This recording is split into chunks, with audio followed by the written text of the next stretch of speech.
There are very few days left in exams और अभी भी बहुत सारे टॉपिक जो है वो तैयार करने के लिए अभी भी पेंडिंग बचे हैं.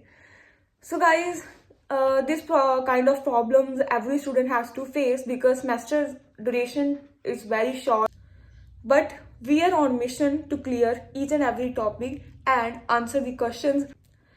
So guys, motivation तो हो गई और अब हम चलते हैं कि आज की मैं इस ब्लॉग में कौन सा नया टॉपिक लेकर आई हूँ. So what's up to new, आज नई चीज़ कौन सी है. So guys, today I'm going to talk about modern taxation system in India. So guys, part 1 में हमने बात की थी कि एशियन टाइम का जो टैक्स था वो कैसा चलता था, और पार्ट 2 में हम बात करेंगे कि अब जो मॉडर्न टाइम पर टैक्सेशन में कौन कौन सी मॉडरेट कौन कौन सी चेंजेस किए गए हैं. So let's go and keep supporting watch till the end. So guys, the modern history of income tax of India goes back to the year of 1860. यहाँ पर जेम्स विल्सन ने पहली बार टैक्स को इंट्रोड्यूस किया था. Who is James Wilson? India का first British finance minister जिसने 1860 में टैक्स की इंट्रोडक्शन की थी. और फिर रिमेंबर गाइस, टैक्स की सिर्फ इंट्रोडक्शन हुई थी और इसे फोर्स में लेकर आए by the approval of the governor on 24 जुलाई 1860 में. और टैक्स सिर्फ और सिर्फ रिच रॉयल्टी और ब्रिटिश पर ही लागू हुआ था.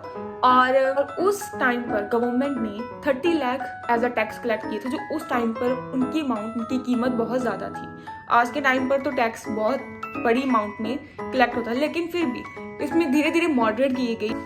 1816 में पुराने वाले टैक्स को खत्म कर दिया गया और 1865 में एक और टैक्स आया और टैक्स को रीइंट्रोड्यूस किया गया, क्योंकि 1865 इन द ईयर रशियन और एंग्लो की वार चल रही थी और उस टाइम पर फाइनेंस की बहुत ज़्यादा ज़रूरत थी. लोगों की हेल्प करने के लिए, सोशल वेलफेयर करने के लिए, उनका जो वार से जो नुकसान हो रहा था उसे लोगों को बचाने के लिए उन्हें टैक्स कलेक्ट करना पड़ा.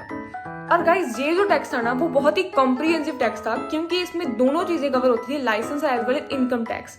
और तो और इस टैक्स में एग्रीकल्चर से रिलेटेड इंगेज लोगों की इनकम के अकॉर्डिंगली जो उन्हें एग्रीकल्चर पर रेवेन्यू मिलता था उन पर भी टैक्स लागू किया गया था. सो गाइस, फिर एक और कॉम्प्रिहेंसिव टैक्स आया 1922 में. और गाइस, ये जो 1922 का टैक्स है ना, it's become the source of revenue for the central government. So इसमें ऐसे कौन सी सेलियंट फीचर्स हैं जिसकी वजह से टैक्स इतना कॉम्प्रिहेंसिव, इस टैक्स को इतना कॉम्प्रिहेंसिव कहा जाता है. So guys, let us discuss one by one. There are only main 3 salient features involved in the collection of Income Tax Act according to 1922.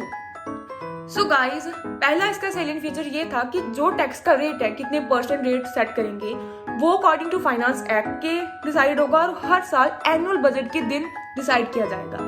What are the first salient feature is that rates of taxes are to be decided by passing special finance act at the time of annual budget. The second one feature is it provided for expert assessment. The third one salient feature is that TDS was necessary or compulsory for private employees. Now what is TDS? Tax deducted at source. So guys, state government हो या central government, private companies हो, public company, वो हमें छूट देती ही देती हैं कि हमें इन चीज़ों पर हमें टैक्स जो है वो पे करने की जरूरत नहीं है. कुछ छूट दे देती है, वो उसे बोलते हैं टैक्स डिडक्टेड एट सोर्स. और the next salient feature is reopening of the assessment was permitted. So guys, ये कुछ थे salient features of the income tax act 1920. So guys, 1922 के टैक्स यही तक थे और फिर बाद में इंडिपेंडेंस के बाद में बहुत सारे टैक्स इंट्रोड्यूस हुए, जैसे 1957 में गिफ्ट टैक्स इंट्रोड्यूस हुआ, बोनस इंट्रोड्यूस हुए और भी बहुत सारे टैक्स जो है वो इंट्रोड्यूस हो चुके थे कि किन किन जगह पर किन किन चीज़ों पर टैक्स लगेगा. Even on your bonus, even on your salaries, even on your allowances पर भी टैक्स आज के टाइम पर हम पे करते हैं. सो गाइज, हम आने वाले टाइम पर पूरी income tax as per section के बारे में पढ़ेंगे. सो आज हमने सिर्फ हिस्ट्री के बारे में डिस्कस किया and as I was committed that in this so this is the part 2 where I completed the whole concept. Thank you for watching, keep supporting and share with your friends. Thank you.